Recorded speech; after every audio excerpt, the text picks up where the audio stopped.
Y'all remember Chef P, the creator of the pink sauce? Well, it seems like she's in her redemption arc era. Because just a few days ago, she decided to hop on a live talk show and give her side on the aftermath of the pink sauce situation, as well as confront one of the people who made a review about the pink sauce. By now you all probably know about the storm Chef P put herself through after her infamous pink sauce went viral. From issues with the ingredients, the packaging, the serving size, up to how the packages were even being delivered to people, you'd think it couldn't have gotten worse until Chef P said this. I'm not afraid. I'm not doing anything wrong. I am following FDA standards, so y'all keep talking about FDA approved. What do you mean FDA approved? I don't sell medical product. Well, it's been a month since this whole situation has taken place, you guys. And just to catch you guys in the loop, she still in fact is promoting her pink sauce over on her TikTok, and she's recently partnered with Dave's Gourmet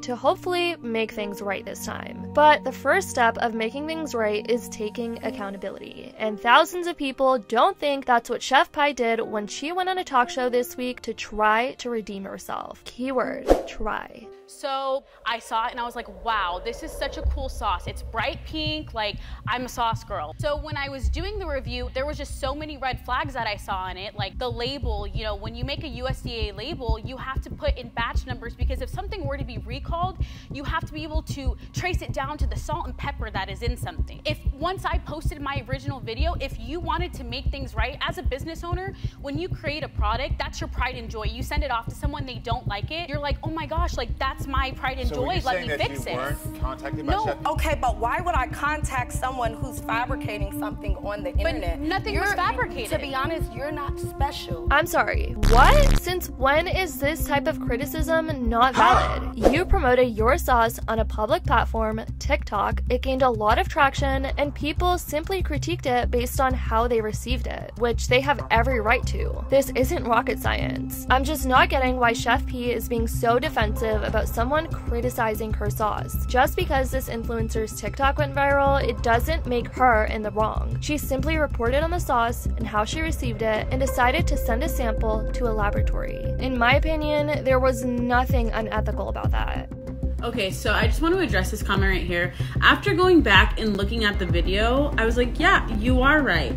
So I pulled out the bottle and I opened it up and I had to stick my finger inside of it, but there is a piece of glitter inside the bottle. I don't know if it came from the label, because if you look here, there is glitter all over the label, just like people say it's stuck on with glitter glue. So is it edible glitter? Am I going to die? Is it safe? And from Chef P's perspective, it seems like how the general public reacted to Allie's TikTok was what got to her, which Allie has no control over. Allie isn't responsible whatsoever for the way the internet reacts to her review, so long as it was an ethical review. Then Chef Pie starts to address the backlash, and she didn't respond to it well. She ended up crying. A lot of people think all she did was deflect from taking accountability and turning this back all towards the internet and blaming them for being at fault for supposedly affecting her mental health. You can do whatever you want to do. You know, you put your mind to that and you do that. What's making you emotional?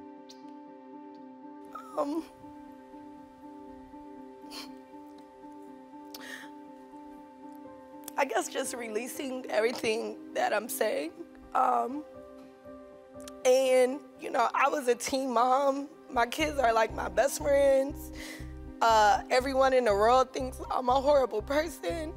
I created this sauce for fun and food. I get how a situation how Chef P was involved in could be emotional for her. I mean, she even went as far as to claim that she had to end up leaving her home because people were to leak her address, her phone number, etc. I moved out of my house for safety. Oh.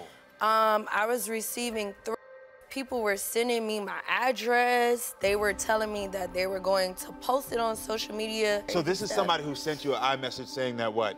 These are like your address, your telephone number, all this stuff that they were putting online? Yes.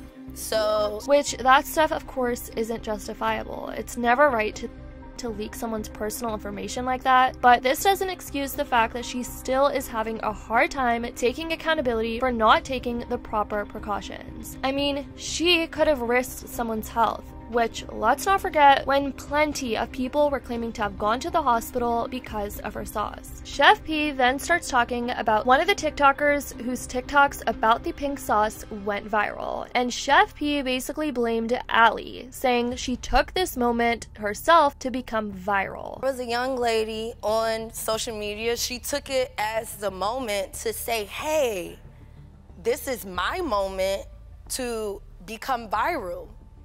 And that is what happened. She became viral from posting that video. So this is someone who got one of your products. Yes. And saw that maybe if I post about this, I'm gonna get attention for saying, hey, pink sauce is wrong, pink sauce is this. Yes. Oh my god. She was simply reviewing your sauce that was something new and unexpected on the market. Many people have been pointing out that the interviewer was definitely trying to side with Chef P this entire interview, and the whole interview just seemed kinda staged. He literally had the audacity to note that the packaging was the one mistake that caused this whole controversy, when it literally wasn't just the packaging. There was way more concerns regarding the sauce than just the packaging. This one mistake of packaging with your pink sauce Yes. turned into people creating exaggerated stories about your product, about everything that's going on. Yes. Then they brought Allie in person. The rest of the segment of this talk show was Allie and Chef P confronting each other, which was kind of awkward at some points. Yeah, Why is that? I feel like I haven't met her yet, and just kind of the last line of her saying that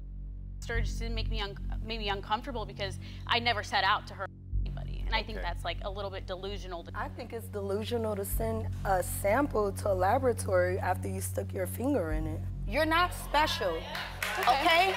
So why should I lose my mind and approach you directly when you're fabricating something on the internet? Done my testing and kept it to myself, which I did. No, you could have reached out to me like, hey girl, you know what? I see what you're doing, it's amazing and all. I'm a supporter, but I think you should look into this. Take this step. Did you research this? Did you check out your packaging there? Anyways, here were some of the most liked comments under this talk show. No, it's called a review, and it's social media. She released a pink sauce for attention too. That's how it works. She's just not happy that her product was not up to standards, and people called her out. Her apology was weak, and when she held the other lady's hand, that was straight up condescending. How did Karamo let this pass? Very little accountability here. What does this have to do with the FDA? Chef P responding to valid criticism about her lack of food safety. Ma'am, you went about this wrong and didn't take accountability at all. Didn't agree with this, and I'm honestly disappointed in Karamo's take. Allie didn't single-handedly cause all that backlash. Was she doing too much? Sure, but I've never even seen her videos before, but saw all the hate the pink sauce was getting. And I can't take this and her crocodile tears seriously when we all watched how she talked to her customers. She's not this sweet, innocent single mother she's portraying on here. She's very unprofessional. I understand wanting to create generational wealth, but wrong is wrong. A lot of people were defending Allie throughout this entire interview, saying things like, y'all came at that girl wrong. She wasn't the only nor the first to make a review about the sauce. She isn't responsible for what other people do. She doesn't need to take responsibility for anything. I don't like how you guys singled Allie out. She wasn't the only person complaining about or clout chasing, as you guys would call it. She just happened to be the only smart one to get the sauce tested, since Chef P didn't have any preservatives in it. Anyone that was on TikTok on a daily basis during that time knows that their For You page was flooded by horrible reviews of this sauce, so stop singling her out. Chef P turned into a completely different person when Allie the influencer came out. She was a completely different person, dodging accountability left and right and in every other direction it's coming from. And the fact that Karamo didn't call her out for that, I am simply speechless. How is Chef P saying, I contacted every individual customer, then says, you ain't special enough for me to contact you? How? What? When? I am so baffled by the ignorance, ego-driven person this Chef P is. And everyone took her side? What? Weird interview. Let's get a real interview going on here, y'all. I'm gagged that everyone in the audience is siding with the chef. outlandish consequences don't negate doing something wrong. Anyways, guys, I definitely want to know what you guys think about Chef P and this sort of redemption arc that she's been going on. Do you guys think she took any accountability in this talk show? Definitely let me know your thoughts in the comments down below. I love you guys so much, and as always, I'll see y'all in the next video.